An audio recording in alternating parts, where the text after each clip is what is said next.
bonjour ou bonsoir. Maintenant que vous êtes aligné, en présence ici de votre âme, de votre éveil,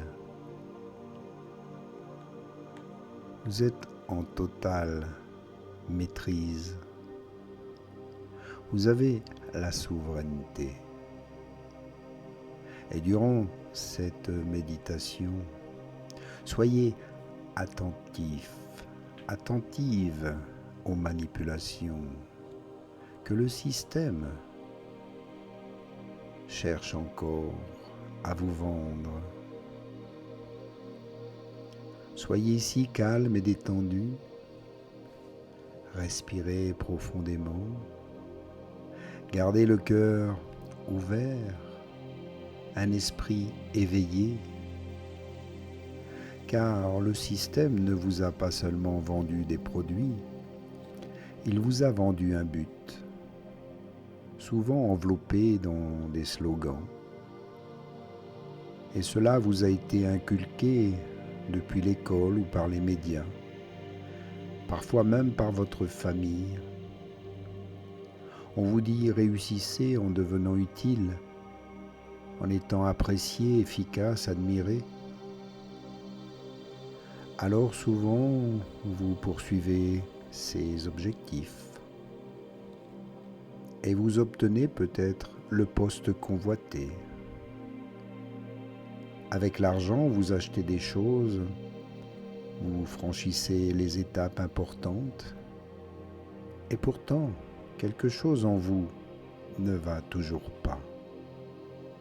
Comme si vous jouez à un jeu, mais que vous ne saviez pas vraiment qui compte les points. Et lorsque vous arrêtez enfin pour vous demander « est-ce vraiment ce que je veux ?» C'est souvent terrifiant parce que la plupart de ce que vous avez poursuivi ne venait pas de votre âme, mais était hérité de la survie de quelqu'un d'autre. Redéfinir son objectif ne signifie pas tout rejeter, cela signifie filtrer à travers votre véritable personnalité, pas celle que vous montrez aux autres, mais celle qui reste lorsque vous cessez de jouer un rôle. Cela signifie se demander si la vie que vous construisez nourrit bien les 4 forces en vous, ou seulement une seule. Poursuivez-vous des objectifs inventés par votre ego? Maintenez-vous des routines que votre corps déteste? Allez-vous de l'avant parce que votre esprit en veut plus ou parce que votre peur déteste rester immobile? Le sens ne se trouve pas en ajoutant plus à votre vie. Il se révèle en éliminant ce qui n'est pas vrai. Lorsque vous abandonnez ce que vous pensez devoir être, ce qui reste est brut, peut-être vulnérable mais réel. Et c'est là que les choses commencent à changer. Vous commencez à remarquer ce qui vous dynamise et ce qui vous épuise, ce qui amplifie votre âme et qui ne fait que refléter parfois vos blessures. Ce que signifie le succès pour vous, non pas en théorie, mais dans la pratique. Et peut-être que pour vous, le succès ressemble à la paix, à la profondeur plutôt qu'au bruit, à moins d'amis, mais plus d'amis sincères, à moins de reconnaissance, mais plus d'alignement. Vous n'êtes pas ici pour gravir l'échelle de quelqu'un d'autre. Vous êtes ici pour construire votre propre chemin, même si cela n'a aucun sens pour les autres.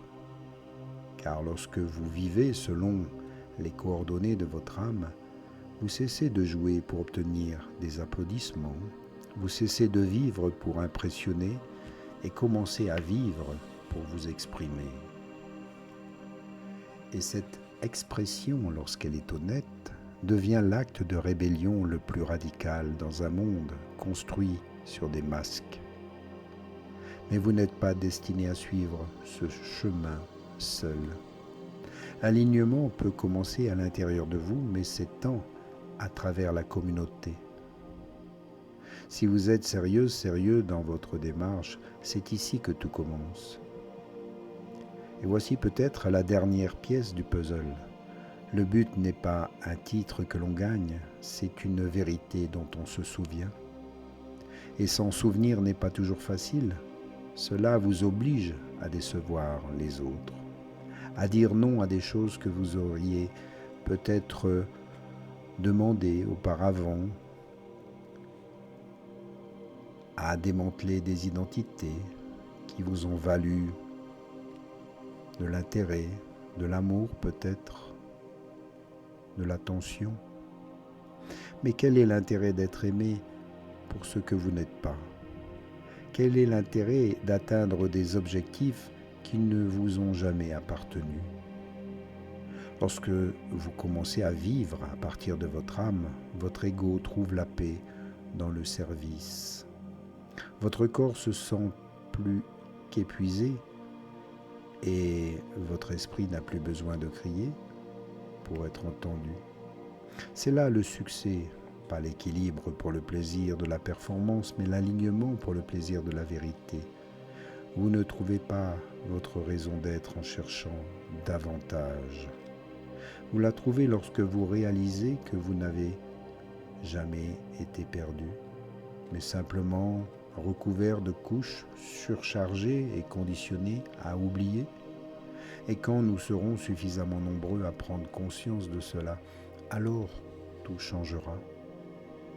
Pas seulement vous, mais dans les systèmes qui vous entourent. Car une vie guidée par l'âme ne libère pas seulement l'individu, elle ébranle les fondements même du contrôle. Alors si vous attendiez une permission, ben la voici, non pas pour devenir quelqu'un d'autre, mais pour devenir qui vous avez toujours été. Au-delà du bruit, au-delà de la peur, avant que le monde ne vous dise qui vous devez être. Et si vous êtes prêt à continuer, alors ce n'est pas la fin, c'est le début. Les idées présentées lors de cette méditation sont puissantes, mais elles n'ont aucun sens si vous ne comprenez pas la force qui les déforme le plus. Car rien de tout cela n'a de sens tant que vous n'avez pas compris ce qui sabote réellement votre moi supérieur de l'intérieur. Alors prenez-en conscience ici, soyez attentive, attentif. Reprenez votre contrôle, votre souveraineté. Vous devez en prendre conscience pour vous et pour toute l'humanité. Soyez simplement vous-même, ce que vous avez toujours été. Des êtres d'amour, de lumière, et vous désirez vivre dans la paix, d'être dans l'harmonie. Plus aucune guerre, plus aucune dualité, cela n'est pas nécessaire. Nous avons mieux à faire. Alors prenez-en conscience ici, maintenant. Et si cette méditation vous a touché, faites-le moi savoir par un commentaire. Partagez ces vidéos, ces méditations, pour que nous soyons toujours plus nombreux à ouvrir notre âme, l'esprit, le cœur. Et moi ici, je vous remercie. Inspire et expire. Reviens ici en présence. Merci pour les beaux commentaires et pour votre soutien. Merci aussi lorsque vous m'aidez par des dons. Ici, sur Philothérapie, je vous mets en descriptif les moyens de le faire. et à bientôt. Namasté.